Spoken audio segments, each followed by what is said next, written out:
Teman-teman, Bapak Ibu masyarakat, masyarakat Jakarta Utara khususnya dan masyarakat Aru pada umumnya, mari kita satukan persepsi kita. Kita bangkit setan-setan yang hanya dipergunakan oleh jabatan.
Kepulauan Aru merupakan sebuah kabupaten di Maluku bagian tenggara yang berbentuk kepulauan, di mana secara administrasi kepulauan ini masuk dalam wilayah Provinsi Maluku. Namun jika kita melihat secara ekologi, Kepulauan Aru merupakan bagian dari wilayah Papua. Hal ini bisa kita lihat dengan adanya flora fauna khas Papua yang berada di wilayah Kepulauan Aru, seperti cendrawasih, kayu merbau, dan juga kanguru. Jika kita lihat secara sekilas, Kepulauan Aru tampak seperti satu buah pulau besar yang ada di timur Indonesia. Namun jika kita melihat secara seksama, ada sekitar 187 pulau yang menjadi gugusan Kepulauan Aru ini. Hasil perusahaan kami, hanya ada satu pulau yang luasnya lebih dari 2000 km persegi. Dalam Undang-Undang Pengelolaan Wilayah Pesisir dan Pulau-Pulau Kecil, sangat jelas tertulis bahwa segala macam kegiatan yang dapat mengancam ekosistem pulau-pulau kecil sangat dilarang. Pulau-pulau kecil memiliki sistem sirkulasi air yang sangat cepat. Jadi jika terjadi penghancuran hutan di wilayah pulau-pulau kecil tersebut, ini akan mengancam sistem sirkulasi air yang ada. Kami dari Forest Indonesia sangat menolak apabila ada kegiatan yang akan menghancurkan hutan di pulau-pulau kecil. Tidak hanya di Kepulauan Aru, tapi juga di seluruh pulau-pulau kecil yang ada di Indonesia. Dari hasil interpretasi citra sat yang kami lakukan, 83% wilayah daratan Kepulauan Aru berupa hutan alam. Hasil kajian ini kami tindak lanjuti dengan pengecekan langsung di lapangan.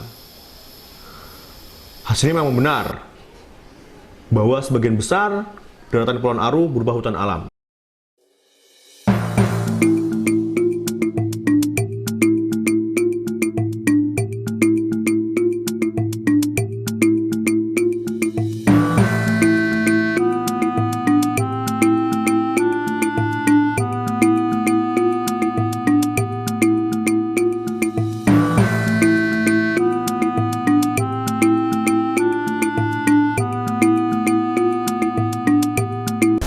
Masyarakat desa Karangguli mencakup seluruh desa-desa di jajaran Ursia yang membawahi 72 desa.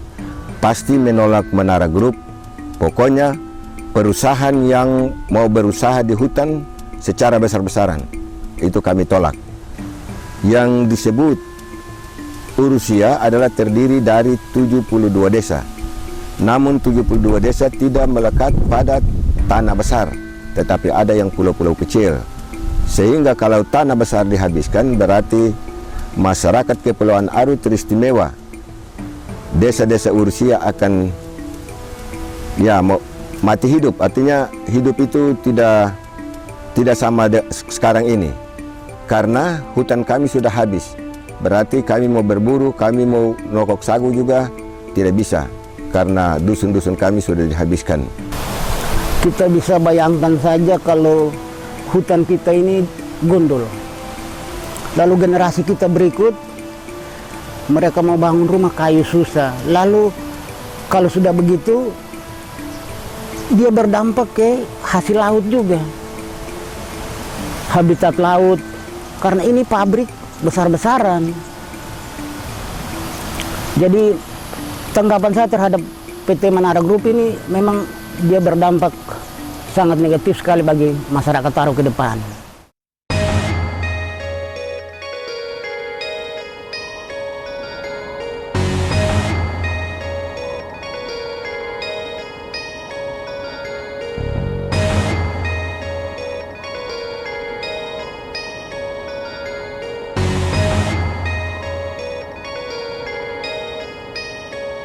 Sebagai masyarakat adat, mereka itu memang secara turun-temurun sudah ada di sana, ya, dan mereka kan tersebar di beberapa pulau yang ada di Kepulauan Aru, dan mereka punya falsafah kehidupan sesuai dengan ajaran leluhur mereka yang mereka sebut dengan Sitakaka Walike. Inilah basis kehidupan sosial mereka untuk menjaga harmoni, untuk mengelola interaksi di antara mereka, baik di antara warga di dalam di Kepulauan Aru, juga bagaimana berhadapan dengan pihak-pihak luar. Mereka juga membangun satu sistem pemerintahan adat. Jadi di setiap negeri ada pemerintahan adat, di setiap kampung, ya itu di sana ada pranata adat, ada hukum adat, ya, dan kalau ada orang melanggar aturan juga mereka memperlakukan sistem peradilan adat, dan yang terkenal salah satunya yang disebut dengan Molo Sabuang. Hutan-hutan yang selama ini di sana itu tetap ada dan lestari. Itu lestari bukan karena dilestarikan oleh pemerintah, apalagi Kementerian Kehutanan. Itu lestari karena memang masyarakat adat di sana menjaga hutan-hutan itu untuk mengelola sumber daya alam, ya, di samping penataan kepemilikan juga ada yang disebut dengan sasi, kalau di tempat lain sir. Jadi dengan sasi itu mereka sebenarnya mengatur secara baik bagaimana mengelola sumber daya alam, mana yang bisa dipanen sekarang, mana yang harus dibuatkan larangannya sampai masa tertentu dan kemudian baru bisa diambil.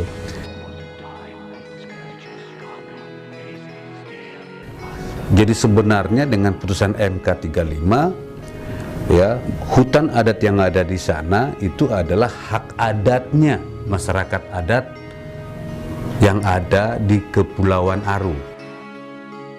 Kalau MK 35 dilaksanakan, maka hutan-hutan yang ada di Kepulauan Aru itu mestinya dikembalikan ke Petuanan. Karena dikembalikan ke Petuanan, maka kontrol terhadap hutan adat itu tidak lagi di tangan pemerintah, tapi di tangan masyarakat adat. Kontrolnya dalam hal pengelolaan tentunya bisa sama-sama.